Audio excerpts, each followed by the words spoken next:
Xiaomi launch করেছে Android 1 সিরিজের নতুন smartphone Mi A2।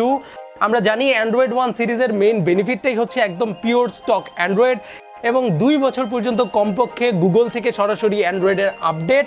Hello viewers, আমি হিমেল আর আপনারা দেখছেন আর্টেক। আমি অনেকদিন ধরে Xiaomi Mi A2 স্মার্টফোনটিকে ইউজ করছি এবং কিছুদিনের মধ্যেই হয়তো আমার চ্যানেলে আপনারা এর রিভিউ পাবেন। বাট ইউজ করার পরে যতটুকু বুঝছি খুবই রিকমেন্ড করার মতো একটা স্মার্টফোন হবে এবং ইউজার পয়েন্ট অফ ভিউ থেকে আমরা প্রচুর ফিচার্স চাই আমাদের স্মার্টফোনে, বাট অপারেটিং সিস্টেমের ক্ষেত্রে চাই অ্যান্ড্রয়েড। সো আজকের ভিডিওতে কথা বলবো Xiaomi Mi A2 স্মার্টফোনের কিছু বেসিক বাট ইম্পর্টেন্ট ফিচার্স। খুব প্রো লেভেলের ভিডিও না, একদম বেসিক লেভেলের ইউজারদের জন্য, কেননা এই ফিচার্সগুলো হয়তো আপনার ইউজার এক্সপিরিয়েন্সকে আরো বেটার করবে। সো আই হোপ আপনারা সবাই সাথেই থাকবেন। আজকের ভিডিও স্পন্সর করেছে জেটিসি, জাহিন ট্রেড কর্পোরেশন, বসুন্ধরা সিটির level 5 block C shop number 20 হচ্ছে তাদের শোরুম। বাকি পূর্ণাঙ্গ ডিটেইলস থাকছে আমাদের ডেসক্রিপশন বক্সে। সো প্রথম ফিচারটি হচ্ছে স্টোরেজ ম্যানেজার। আমরা জানি যে Mi A2 স্মার্টফোনে কোনো ডেডিকেটেড এসডি কার্ড ইউজ করার সুবিধা নেই। সো স্টোরেজ ম্যানেজার খুবই ইউজফুল একটি ফিচার হবে এক্ষেত্রে। এর জন্য কিছুই না, আপনাকে সেটিংয়ে যেতে হবে, সেটিংয়ে যাওয়ার পরে আপনাকে স্টোরেজে যেতে হবে এবং আপনি পেয়ে যাবেন স্টোরেজ ম্যানেজার। আমি রিকমেন্ড করবো আপনাকে এর ফিচারটিকে এনেবল করে নিতে, কেননা এটি আপনার স্টোরেজকে খুবই সুন্দরভাবে ম্যানেজ করতে হেল্প করবে। আপনার ছবির জায়গায় ছবি, ভিডিওজের জায়গায় ভিডিওজ, সব ফাইলস আপনি ধারাবাহিকভাবে পাবেন।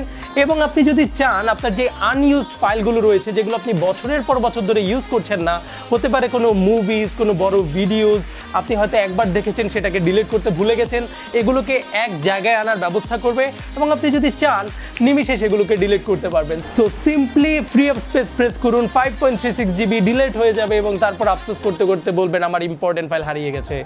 বাজে ফোন। সো স্টোরেজ ম্যানেজার খুবই ইম্পর্টেন্ট একটা ফিচার, বাট আপনাকে খুবই খেয়াল করে এটাকে ইউজ করতে হবে। এর পরের ফিচার হচ্ছে ইয়ারফোন ইনহ্যান্সার। এটা স্টক অ্যান্ড্রয়েডের কোনো ফিচার না, Xiaomiর নিজেরই ফিচার। এর জন্য আপনাকে সিম্পলি সেটিংয়ে যেতে হবে, সেটিংয়ে যাওয়ার পরে সাউন্ডে যেতে হবে এবং সেখানে পাবেন হেডফোন অ্যান্ড অডিও ইফেক্টস। সেখানে গেলে এরকম একটা মেনু পাবেন এবং আপনার কাছে যদি কোনো Mi ইয়ারফোন থাকে সেটিকে কানেক্ট করার পরে আপনি তার প্রোফাইল সিলেক্ট করতে পারবেন। এটা আপনার অডিওকে আরেকটু এনহ্যান্স করবে, আপনার অডিও লিসেনিং এক্সপিরিয়েন্সকে আরও বেটার করবে। এর পরের ফিচার হচ্ছে অ্যাপ শর্টকাট। আপনি যখনই কোনো মেনু থেকে, যেটাকে অ্যাপ ড্রয়ার বলে, অনেকে এটাকে অ্যাপ ড্রয়ার বলে, আমি তো ভাই মেনুই বলি, মেনু অ্যাপ ড্রয়ার মেনু। তো সেখানে যে কোনো অ্যাপ্লিকেশনের আইকনের উপর হোল্ড করলে আরেকটা মেনু আসে, সাব মেনু, যেখানে আপনি কুইক অ্যাক্সেসের জন্য বিভিন্ন ফিচার্স পাবেন। মেজরিটি টাইম গুগলের অ্যাপ্লিকেশনগুলোই সেখানে কাজ করে, বাট আপনি এখন সেই ফিচারেরও আরেকটা শর্টকাট তৈরি করতে পারবেন। কিছুই না, সিম্পলি সেই ফিচারকে ড্র্যাগ করে হোম স্ক্রিনে আনতে হবে এবং আপনি সিম্পলি একটা শর্টকাট তৈরি করে নিতে পারবেন। আরেকটা ফিচার খুবই ভালো লেগেছে, যেখানে আপনি যদি স্প্লিট স্ক্রিন মুডে দুটি অ্যাপ্লিকেশন একই সাথে ইউজ করেন, সেখানে আপনি উপরের অ্যাপ্লিকেশন থেকে যদি কোনো টেক্সটকে নিচের অ্যাপ্লিকেশনে কপি করতে চান, এক্ষেত্রে আপনাকে কপি দেন পেস্ট এরকম ম্যানুয়াল ওয়েতে যেতে হবে না। আপনি সিম্পলি প্রথম অ্যাপ্লিকেশনে যতটুকু কপি করতে চান তা সিলেক্ট করুন, হোল্ড করে ড্র্যাগ করুন দ্বিতীয় অ্যাপ্লিকেশনে যেখানে পেস্ট করতে চাচ্ছেন। সো লাইক কপি দেন পেস্ট এরকম ওয়েতে না গিয়ে সিম্পলি ড্র্যাগ সিস্টেমে আপনি কপি করতে পারবেন। এর পরের ফিচারের ডিসপ্লে সেকশনে যখনই আপনি কোনো ইউটিউব চ্যানেলে থাকবেন, ফর এক্সাম্পল আপনি আর্টেক চ্যানেলে আছেন, সো তখন দেখবেন যে এর নিচে একটা লাল কালার সাবস্ক্রাইব বাটন আছে, সেখানে সিম্পলি ক্লিক করলে আপনি দেখবেন সেটা গ্রে কালার হয়ে গেছে। রিলেটেড কোনো টপিক তো না, বাট সাবস্ক্রাইব হয়ে যাবে।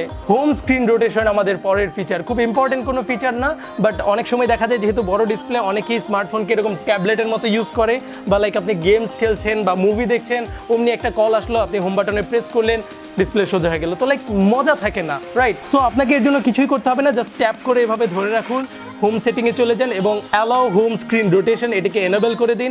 সো এর পরবর্তীতে আপনি যখনই ডিসপ্লেকে রোটেট করবেন, ডিসপ্লেও আপনার সাথে সাথে রোটেট হয়ে যাবে। এবং ফাইনালি আজকের ভিডিওর সর্বশেষ ফিচার হচ্ছে স্নুজ নোটিফিকেশন। আমাদের অনেকগুলো অ্যাপ্লিকেশন আছে যেগুলো বারবার নোটিফিকেশন দিয়ে ডিস্টার্ব করে। ফর এক্সাম্পল আপনি কোনো গ্রুপে জয়েন করলেন এবং প্রচুর নোটিফিকেশন আসা শুরু করে। এখন ধরুন আপনার এক্সাম বা লাইক আপনি 1 ঘন্টা ঘুমোতে চাচ্ছেন, সেই ক্ষেত্রে আপনি পার্টিকুলার অ্যাপ্লিকেশনকে পার্টিকুলার টাইমের জন্য স্নুজ করতে পারবেন এর নোটিফিকেশন। আর এর জন্য সিম্পল নোটিফিকেশন বারকে নিচে নামাতে হবে, যে অ্যাপ্লিকেশনের নোটিফিকেশনকে স্নুজ করতে চাচ্ছেন সেটিকে স্লাইড করতে হবে এবং একটি ঘড়ির আইকন পাবেন, সেখানে ক্লিক করলেই আপনি 1 আওয়ার 2 আওয়ার বা আপনার মন মতো টাইম অনুযায়ী সেটিকে স্নুজ করতে পারবেন এবং আনডু করতে পারবেন যদি ভুলবশত কোনো অ্যাপ্লিকেশনকে স্নুজ করে ফেলেন।